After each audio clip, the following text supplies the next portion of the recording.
जी है प्रदेश प्रवक्ता कांग्रेस पार्टी की ओर से, और शांति प्रसाद भट्ट हमारे साथ में हैं, केंद्रीय उपाध्यक्ष है उत्तराखंड क्रांति दल की ओर से, ब्रिगेडियर कर्नल कैलाश देवरानी जी अध्यक्ष एसएसएम की ओर से, कुलदीप राणा जी हमारे साथ में हैं, वरिष्ठ पत्रकार हैं। सभी मेहमानों का बहुत बहुत स्वागत है। कुछ जुड़ चुके, कुछ आगे हमारे साथ में चर्चा का हिस्सा बनेंगे। शुरुआत कर लेंगे सबसे पहले शांति प्रसाद भट्ट जी हमारे साथ में अभी बने हुए हैं उत्तराखंड क्रांति दल की ओर से। शांति प्रसाद जी, राहत पैकेज को लेकर कांग्रेस की विशेष मांग कितनी जायज है? और देखिए, कांग्रेस पार्टी की ओर से बड़े आरोप भी लगाए जा रहे थे कि सही तरीके से रेस्क्यू नहीं किया गया। 7 सदस्यीय टीम जब आकलन करने के लिए पहुंची तब भी कई सारे सवाल उठे। आज तो खुद प्रधानमंत्री जायजा लेंगे, तो उसको लेकर क्या कहना चाहेंगे आप? देखिए गरिमा जी, प्रधानमंत्री जी का दौरा निश्चित रूप से उत्तराखंड राज्य को लाभप्रद होगा, ऐसा हमारा मानना है। विपक्ष के नेता होने के नाते जो आकलन उन्होंने किया है, सरकार की तरफ से अभी तक ऐसा कोई खंडन नहीं आया है कि ये जो राशि है बहुत ज्यादा है। कारण मैं बता देता हूं आपको कि बिजली विभाग ने अपना अनुमानित खर्चा बता दिया है, जल संस्थान से लेकर जल निगम ने अपना जो अनुमानित खर्चा बता दिया है, ऐसे तमाम डिपार्टमेंटों ने बता दिया है कि अनुमानित इतना खर्चा है। लगभग मुख्यमंत्री जी ने भी 5,700 करोड़ का नुकसान मान लिया है।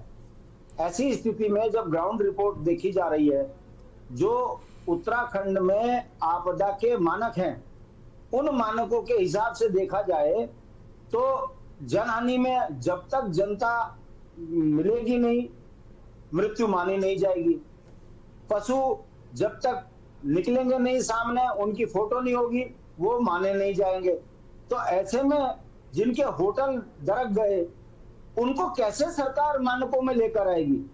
क्योंकि पहाड़ों में होटल इंश्योरेंस के तो होते नहीं है, इंश्योरेंस होगा नहीं, मुआवजा मिलेगा नहीं। और आपदा राहत राशि 5,000, 4,000, 2,500 देना, ये यदि मानक है तो उसमें निश्चित रूप से सवाल खड़े होने हैं। प्रधानमंत्री जी का दौरा, उससे पहले केंद्र की टीम आना, जब केंद्र की टीम आ गई है तो अभी तक सरकार की तरफ से अनुमानित खर्चा उनके द्वारा क्या है, कितना नुकसान हुआ, ये रिपोर्ट अभी तक बाहर नहीं आई है। अब प्रधानमंत्री जी देहरादून से हवाई यात्रा करेंगे और हवाई जायजा लेकर क्या वो कैसे अनुमान लगा देंगे, ये समझ से बाहर है। क्योंकि ना तो सरकार की तरफ से कोई ऐसा बयान आया है कि जो केंद्र की टीम यहाँ आई है उन्होंने जो अनुमानित खर्चा बताया होगा उसको जो है प्रधानमंत्री जी उसका जायजा लेंगे, अगर कम होगा तो ज्यादा देंगे, ऐसी कोई बात नहीं है। हाँ, इतना जरूर है कि राजनीतिक रूप से एक बड़े मुखिया का उत्तराखंड में आना स्वागत योग्य कदम है, मगर पुराना इतिहास बताता है कि जोशीमठ के जो पीड़ित है उनको अभी तक लाभ नहीं मिला। वही 5-7 हजार करोड़ का जो है पिछली बार से लगातार लगा है कि करेंगे करेंगे, मगर वो मौत के मुआने में बैठे हैं, मजबूर हैं बेचारे उन्हीं हालात में रहने के लिए। यदि ये स्थिति अब भी होगी तो मैं पूछना चाहता हूं कि थराली से लेकर धराली तक पूरा उत्तराखंड दरक रखा है।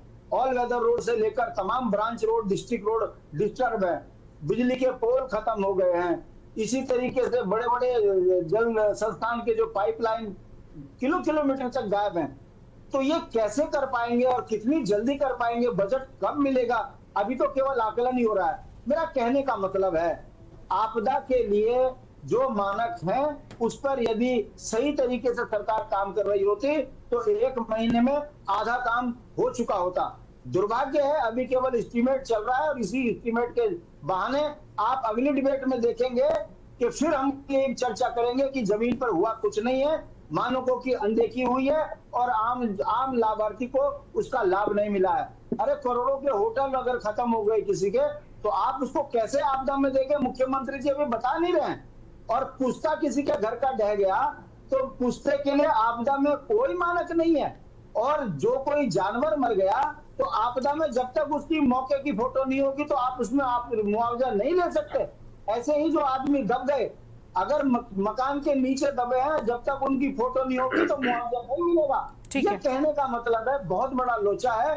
देखते हैं प्रधानमंत्री जी कितनी राहत और कितनी छूट देते हैं और आम व्यक्ति को उसका कितना लाभ पहुंचता है। वैसे पुराने अनुभव ये कहते हैं कि भारतीय जनता पार्टी हर कार्यक्रम में फेल हुई है, जुमलेबाज साबित हुई है, और इस बड़ी दुर्घटना के बाद भी आगे हम देखेंगे कि जो पीड़ित हैं उनको लाभ नहीं मिल पा रहा है इन आपदाओं के मानकों के तहत।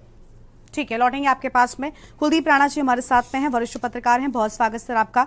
कुलदीप जी, क्या कहना चाहेंगे? प्रधानमंत्री के दौरे से क्या वाकई राहत बड़ी मिलेगी?